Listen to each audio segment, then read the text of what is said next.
channel Dunia Pendakian. Nah, untuk hari ini kita tidak mereview pendakian dulu ya, karena memang cuacanya cukup tidak kondusif karena musim hujan. Hari ini saya hanya memberikan tips dan saran untuk pendakian tektok, karena kan hari ini banyak ya untuk pendakian gunung itu di tektokin gitu, karena memang waktunya kan yang nggak ada, atau memang misalkan pengen lebih cepat ke puncak dengan beban ringan gitu, tapi tetap kita harus safety ya, yang dijaga, karena kan kita bertamu ya ke gunung itu kan harus benar-benar proper gitu. Kalau misalnya asal-asalan, apalagi tektok itu asal-asalan bawa barang, banyak kejadiannya itu diberitakan kadang ada yang hipo, atau misalkan ada orang-orang yang memang nggak kuat gitu. Jadi persiapan dulu fisiknya sebelum memang mau melakukan pendakian tektok. Yang pertama harus diperhatikan adalah kita harus tahu elevasi yang akan ditujunya berapa, terus trek yang akan dilalui seperti apa gitu. Jadi sebelum kalian mau mulai pendakian itu tolong dicek dulu, misalkan kalian mau pendakian tektok Gunung Gede nih. Nah, untuk treknya kalian harus cek dulu seperti apa. Kemudian untuk cuacanya, apakah nanti misalkan berkabut apa gimana, kalian harus cek benar-benar, karena jangan sampai kita pendakian itu malah jadi nyusahin orang gitu. Apalagi kan tektok itu batas waktunya kan minim ya. Misalkan kita naik di jam 5 pagi nih untuk tektok Gunung Gede misalkan ya, kita ambil contohnya yang paling dekat. Biasanya jam 3 sore itu kita harus bisa turun lagi, jangan sampai kemalaman gitu. Karena kalau memang misalkan kemalaman apalagi nggak bawa headlamp ya, itu risikonya udah sangat bahaya sekali gitu, bisa tersasar atau memang misalkan kita nggak bisa pulang karena kan keadaan medannya gelap gitu. Jadi tolong kalau memang misalkan kalian mau tektok itu harus mempersiapkan diri matang-matang dari fisik mungkin ya, karena namanya tektok itu kan fisik sangat dibutuhkan banget. Karena kita kan naik turun itu seharian gitu, nggak kayak kita ngecamp kan. Kalau ngecamp kan kita bisa istirahat dulu di campnya gitu, untuk besok lanjut lagi untuk summit atau misalkan kita untuk pulang. Kalau misalkan tektokan kita berangkat, naik, turun lagi gitu. Jadi fisik itu harus benar-benar dipersiapkan matang-matang. Jangan sampai kita nggak persiapan fisik, nggak prepare barang-barangnya akan dibawa, tahu-tahu naik tektok aja gitu. Itu cuma nyari mati aja sih kata saya gitu. Jadi apa saja sih yang mau dibawa gitu buat tektok gunung. Nah, ada beberapa yang saya sering tektok itu. Ini menurut saya pribadi ya. Yang wajib, ada yang barang-barang yang wajib, memang ada juga barang-barang yang memang tidak terlalu wajib, tapi memang biasanya saya bawa gitu. Salah satunya misalkan kalian memang kayak tas nih, ada yang memang suka hydropack kayak gini nih. Ini saya pakai Bogabo ya Osmo ukuran 10 liter. Kalau enggak memang kalau memang misalkan tekniknya agak cukup lumayan panjang kayak Pangrango tuh, biasanya saya pakai yang diepack kayak gini nih ukuran 12. Kalau misalkan pakai diepack gini biasanya saya bisa muat baju ganti, terus jaket, biasanya yang dua jaket yang bulu angsa, atau memang misalkan yang bahannya anti air gitu. Terus juga bawa makanan di sini biasanya lebih banyak. Kalau misalkan memang si trek gunungnya itu lebih panjang gitu, kayak misalkan Pangrango kan itu cukup banyak, cukup panjang ya, maaf, untuk treknya itu bisa sampai 12 jam untuk sekali naik. Makanya kalau misalkan tektok Pangrango itu biasanya berangkat di jam 3 malam. Kalau enggak jam 4 subuhan itu udah maksimal. Kalau memang misalkan kalian berangkat di pagi jam 7, kemungkinan sampai bawah itu pasti malam. Kecuali memang kalian trail run gitu yang udah terbiasa, fisik kalian lari gitu di gunung, itu pasti cepat sih. Cuman kalau yang baru tektok misalkan kalian tidak mengukur jarak, atau misalkan tidak ada waktu spare persiapannya, itu ceroboh sekali sih menurut saya gitu ya. Jadi yang pertama yang kalian wajib bawa adalah tas. Nah, untuk tas ini bisa hydropack kayak gini atau diepack, jadi terserah kalian sih. Kalau misalkan kalian pengen bawa banyak barang, bisa juga pakai carrier nih kayak gini bisa. Cuman pribadi saya gitu suka bawanya ya kalau misalkan diepack gini, kalau enggak hydropack kayak gini. Nah, ini kalau misalkan hydropack gini biasanya saya pakai di MDPL 2000-an sampai 2500 lah kayak gini. Karena ini bisa muat jaket, terus juga bisa muat water blender, terus juga bisa buat makanan tapi makanan ringan yang memang jarak tempuhnya hanya beberapa jam untuk tektok pulang pergi gitu. Kalau memang misalkan kayak tektok Pangrango kayak gitu-gitu ya, biasanya saya bawa yang daypack gini karena saya bisa bawa nasi ataupun barang-barang yang lain memang yang bisa di apa ya, dimasukin semuanya gitu. Nah terus untuk jaket pun kita harus mempersiapkan yang memang waterproof gitu kalau lebih bagus, karena keadaannya kan kita berangkat malam, kadang jaket yang kita pakai juga dipakai pulang lagi gitu. Kecuali memang si jaketnya kita bawa double yang bulang lah gitu. Biasanya saya pakai yang windbreaker kayak gini nih. Ini windbreaker, jadi ini agak tahan air beberapa jam kalau memang misalkan hujan. Tapi kalau memang misalkan lebih dari batasnya ya ini tembus juga sih lama-lama. Ini juga agak cukup hangat, menahan angin juga. Jadi untuk kalian yang memang mau TikTok itu harus dipersiapkan matang-matang gitu. Terus kayak headlamp nih kayak gini, ini kalian wajib dibawa ya untuk headlamp ini. Nah ini untuk headlamp ketahanannya bisa sampai 4 jam nonstop dipakai gitu. Biasanya saya suka bawa baterai cadangan, ini kan bisa dibongkar ya di sini tuh. Nah ini headlamp wajib dibawa ya, jangan sampai nggak dibawa nih. Terus kemudian yang sering pendaki atau yang sering TikTok lupa adalah ini nih. Ini adalah emergency blanket. Nah ini sangat berguna banget apabila kalian memang keadaannya hipo ya, hipo ringan mau hipo sedang atau hipo yang apa yang sebetulnya hipo udah benar-benar hipo banget gitu.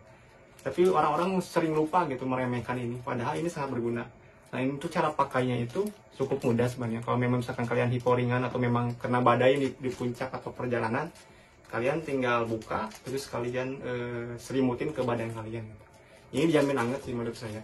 Terus kemudian kalau memang misalkan hiponya agak sedang atau mau ke berat ya, biasakan si bajunya yang basah itu diganti dulu. Terus di emergency ini dilingkup langsung ke kulit. Jadi benar-benar biar hangat, nanti baru dikasih baju sama jaket yang proper yang hangat gitu. Jadi jangan sampai ini dilupain nih, kebanyakan orang-orang yang TikTok itu meremehkan ini. Jadi naik padahal kita kan tidak tahu ya namanya cuaca gunung itu bisa berubah-ubah. Walaupun misalkan kalian sekarang naik di musim kemarau atau hujan, kadang hujan juga bisa kering gitu, atau misalkan di musim kemarau bisa hujan, tergantung gunungnya. Kayak Gunung Salak tuh. Gunung Salak tuh memang cukup cukup unik lah untuk cuacanya. Kadang di musim kemarau bisa hujan karena kabutnya terus-terusan datang. Jadi jangan sampai ketinggalan. Terus untuk barang yang wajib kalian bawa adalah ini menurut saya. Dan ini pun sama, jarang dibawa sama pendaki atau misalkan yang TikTok. Ini adalah hand warmer, ini penghangat tangan. Jadi kalau misalkan kalian kedinginan, ini tinggal dibuka aja, terus ditempel ke tangan. Nah biasanya saya kalau pakai ini pakai sarung tangan, ini juga wajib dibawa ya. Ini ditempel di tangan setelah dibuka ya.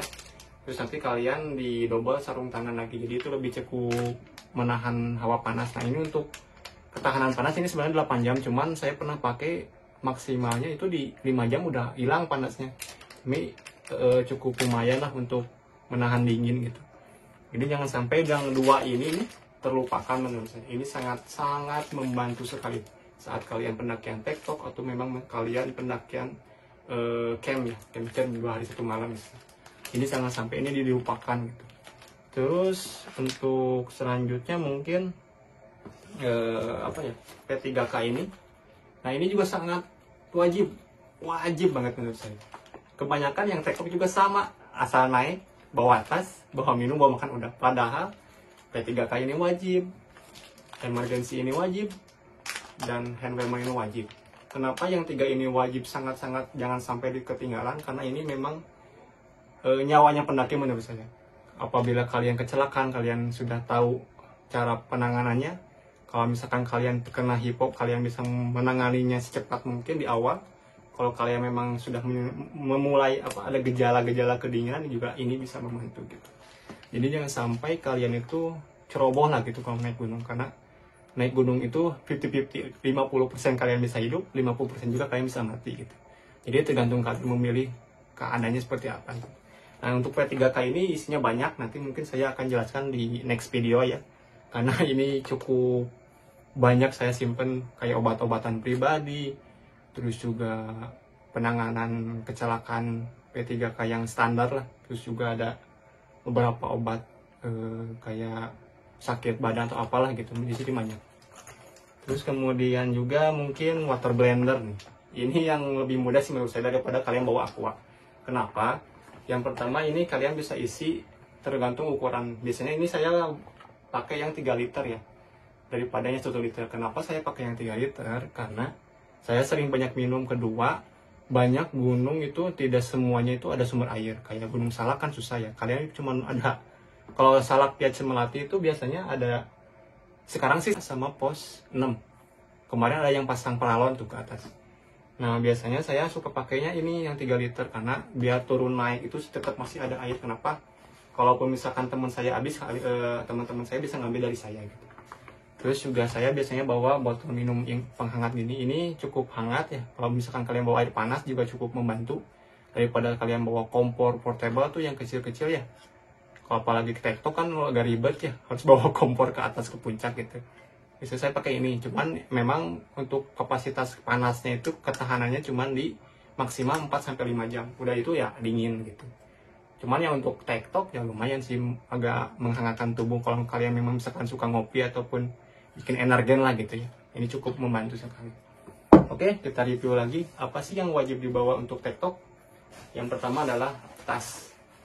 Tasnya kalian tinggal pilih aja mau yang hydropack seperti ini, atau memang kalian mau pilih yang diepack, atau misalkan kalian pengen yang tas carrier kayak gini nih, ini ukuran 35 bisa juga, tergantung selera ataupun kapasitas yang kalian bawa. Terus juga 3 macam ini yang wajib kalian bawa adalah P3K, hand warmer, dan emergency blanket. Jangan sampai kalian itu lupa bawa ini aja, karena ini sangat-sangat wajib menurut saya. Jangan sampai kalian itu lupa, karena ini sangat membantu. Terus juga sarung tangan, ada juga headlamp, terus juga ini ada water blender, sama saya nyebutnya ini termos ya, termos aja, ini termos. Nah ini satu lagi saya kelupaan, kalian wajib bawa power bank. Kenapa wajib bawa power bank? Saya pribadi ya, saya sering mendaki itu menggunakan maps aplikasi Google ya. Kayak aplikasi pendakian itu kayak MDPL, terus Strava, kemudian juga ada Avanza Maps. Itu kan bisa, kalian bisa lihat map pendakian, atau kalian cari map pendakian itu tanpa sinyal ya. Jadi kalian hanya menggunakan satelit itu. Jadi baterai HP harus benar-benar penuh. Kalau misalkan habis, apalagi kita gunungnya baru pertama kali ngedaki, belum pernah ada orang ke situ, misalkan kalian solo hiking, itu wajib sih. Jadi bawa powerbank, kecuali memang kalian punya yang smartwatch yang untuk ke gunung tuh, yang ada mapsnya, itu kan bisa tahan 1 minggu setahu saya ya. Jadi itu harus wajib sih, apalagi memang sekalian bawa HP gitu. Kenapa ini juga wajib? Karena lumayan juga buat dokumentasi gitu, untuk kalau misalkan kalian baterainya cepet habis nih, boros, ini kan bisa berguna banget gitu. Oke, terus juga ini jaket jangan sampai lupa dibawa, karena cukup membantu ya kalau misalkan kalian dingin. Karena setiap ketinggian ataupun gunung itu punya punya tingkatnya masing-masing lah gitu. Oke, mudah-mudahan cukup membantu. Kita bahas di next video untuk P3K, kemudian juga untuk peralatan apa aja sih yang mau kalian bawa saat ngecamp gitu, tapi yang memang ringan dan tidak memberatkan kalian juga. See you, terima kasih sudah menonton channel ini. Jangan lupa di like, subscribe, and comment ya. Oke, see you, sampai jumpa di next video di dunia pendakian. Dah.